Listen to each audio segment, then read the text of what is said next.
Summer 2025 will be upon us shortly, and that means there's a list of fresh and returning anime to criticize, slander, and many to choose to watch. We'll be taking a glance to determine first impressions for not only the potential quality of the shows, but also whether or not we'll be watching them in the first place. I don't do movies, specials, onas, or ovas, so that won't be rated or discussed, though things like the Demon Slayer or Chainsaw Man movies or Lord of Mysteries Ona just won't be talked about. A solid chunk of the anime goes into skip, and if everyone's being honest, you're doing the exact same. Most people are watching less than 10 anime season to season, which is mostly whatever has the most buzz on social media or pops up in the popular section of the streaming service they're using. They don't want to waste their precious free time slogging through anime that aren't that great. Even for seasonal andies, there's just too many things to watch, so for me I have a couple of reasons to skip something. Little community interest, doesn't pique my curiosity, or is a continuation of anime I've not seen previous seasons of. This season that'd be something like Grand Blue Season 2, or if I have seen it, I can't be convinced to pick them up again. This would be such things as The Rising of Shield Hero Season 4, Dr. Stone Science Future Part 2, and Rent a Girlfriend Season 4. Lastly, there's just themes and genres I don't like, and for many of these skips, for me they happen to be harem, otome, ecchi, or idol anime, with the most egregious of these anime being There's No Freaking Way I'll Be Your Lover, unless a couple of Cuckoo Season 2, and the Stun Hero and the Assassin Princesses. If there's something I skipped over that you have a convincing reason why I shouldn't, let me know in the comments below. So on to the ranking.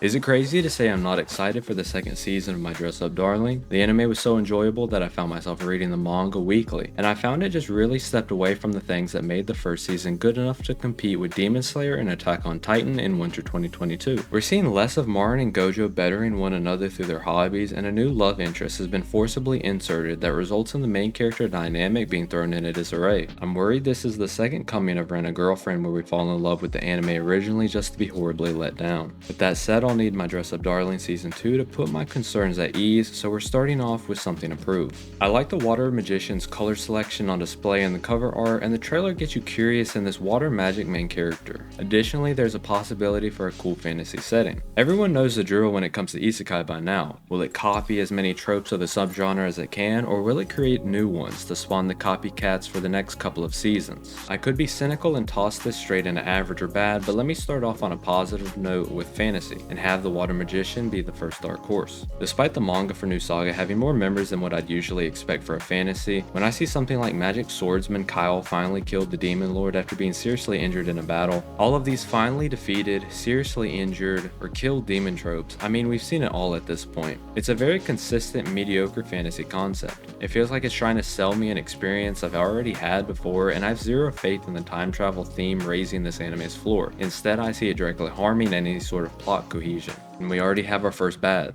Scooped up by Srank Adventure, surely we haven't seen something like this before. Nah, it couldn't be, unless we're talking about I left my A-rank party to help my former students reach the dungeon depths. I can already hear it now. Actually, there's a difference. Scooped Up by an S-ranked adventure is about a white mage being banished from the hero's party and being picked up by the S-ranked party. So it's nothing like the red mage being banished from the A-ranked party developing his new party, huh? Despite these very slight differences the critics have brought up, I'm expecting a new and equally bad tier-worthy experience. A bouquet for an ugly girl. April showers bring May flowers. A concept like this doesn't jump off the screen at me, and the premise is created off negative implications. The female MC is ugly and doesn't live up to her namesake Hana, while the male love interest is attractive, kind, popular, yada yada. Bouquet for an ugly girl just comes across as wish fulfillment, self-insert garbage for people with negative opinions of themselves, in the bad tier. The cover image alone grabbed my interest for the summer Hikaru died, since it conveys a foil character scenario, which is where a character provides contrast to the other one by highlighting their differences. One could even say this is a double foil scenario, with the otherworldly Hikaru and the memories of the dead Hikaru creating a contrast that throws Yoshiki's reality into chaos. With this slotting into the horror, mystery, and supernatural genres, I continue to maintain the stance these are the hardest genres to successfully pull off, but I'm more than willing to approach them with a positive outlook more than any other. The manga is quite popular and well rated, so I hope that sentiment can translate with the anime. I'm wishing for a psychologically destroying banger, and that'll make it the first one on this tier list. I found myself intrigued by the cover art of Hogan Aki, and the blood usage power system on display in the trailer was pretty cool as well. The school setting does give me Blue Exorcist romance vibes, which hurts some of that initial interest for me, so I'm thinking something to prove. Sakamoto Days was overhated and I found I was able to enjoy it. Sakamoto was a gateway for many of the main cast to distance themselves from the bad in their lives and begin to live normally. The villains can be cringy, I didn't really find it funny, and the plot is lacking, but I look forward to part 2. I'ma place it in a solid. Dandadan is probably one of the best animated things in the past 5+ years, but I'm at a loss to describe why I think it'll be a banger, even though that's where I'm placing the second season. It's kind of like how I felt about Mob Psycho until the last season, where the journey of the characters is so great, even though some of the things in the anime is kind of average. The only thing that keeps coming to my mind is how Akarun sucks as a character right now and needs to be developed more. I don't know, Dandadan is just an odd one. Secrets of the Silent Witch from some of the trailer is visually appealing, and yet the chibi-esque moments to express emotions plus the school setting hurt that initial investment. I find when other anime do the chibi thing, it's more irritating than enjoyable. It doesn't destroy something for me, but I'd much rather the character just express themselves in the same art style, so with all that in mind, this will be something to prove. I feel like this is a bit odd to say, but Call of the Night is something that resonates with me, and no, I don't suffer from insomnia. This is another anime I found myself reading after the first season's conclusion, and it really began to deliver on the questions you'd begin asking. What pushed Yamori to seeking solace in the night? Who and what are vampires, specifically Nazuna? And can his friends pull him back into the day, or will they be embraced by the darkness too? Honestly, I'm very hyped, so this will be a banger for me. The only issue I have for it is that I'd prefer our main character's age range to be a bit closer, like starting college. Shocking take, I know. I get that it plays into the predator versus prey dynamic like normal romances do for human and vampires, it's just a bit uncomfortable.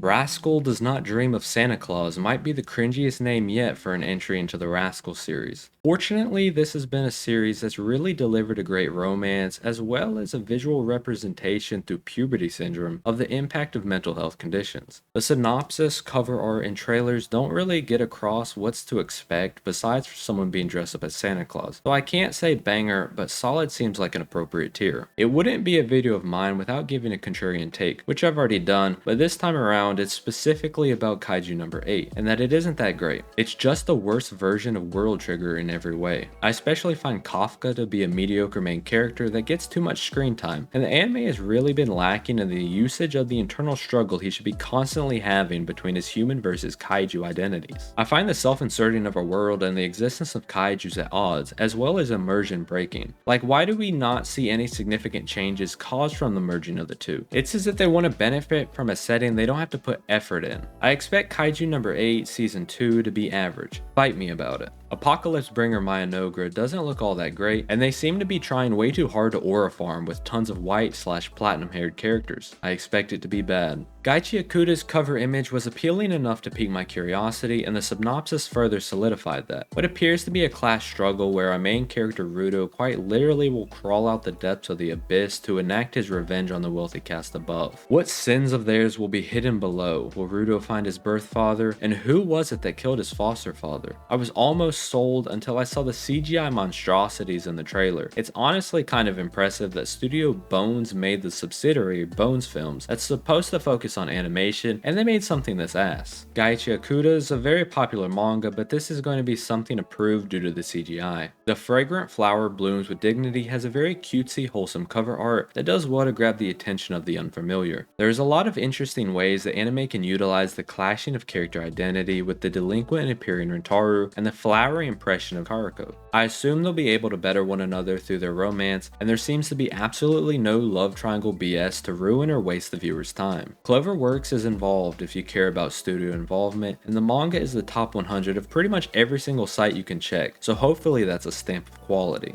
New romance adaptations have been slack as of late, not ongoing ones, so placing the Fragrant Flower Blooms with Dignity into bangers is a form of begging. With You in the Rain gives a laid-back, feels-good vibe from the cover art. Just watching a lady take care of a dog raccoon she rescued sounds like fun slice of life to wind down at the end of the day with. The trailer shows good animation for something from a relatively unknown studio like Lespret, so I'm expecting something average. Busaman Gachi Fighter seems to be an isekai that's unremarkably average while using Shigeru being a fat ugly NEET as a comedic crutch. Bad tier. I feel like Reborn as a vending machine, I Now Wander the Dungeon is an isekai that way too many people thought positively of during the first season. I don't have a problem with an inanimate object main character seeing how I'm a fan of reincarnated as a sword. Maybe the problem is just that I've never been romantically interested in a vending machine like Lamas is, so I'm not able to connect with the anime. There's actually a pretty good fantasy setting here, and the lack of the anime taking advantage of that is what irritates me so much. As well as I'm pretty sure at some point Boxo will level up and transform from a vending machine into a person, as the case is with most Monster MC isekais.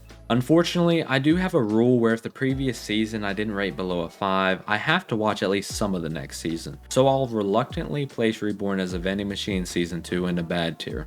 To be a relatively unknown manga and animated by an untested studio like Demerica, Burmans Cuisine is shaping up to be a dark horse anime this summer. When comparing the animation showcased in the trailer, it was better than many of the higher community interest shows, and that's pretty important for something about food. The backstory of Gaku's previous failed dream leading him to an intersection of new and old creates an interesting and believable foundation. Gourmet isn't really my thing, but I've said the same in the past and ended up being motivated by ones like Food Wars into learning how to cook.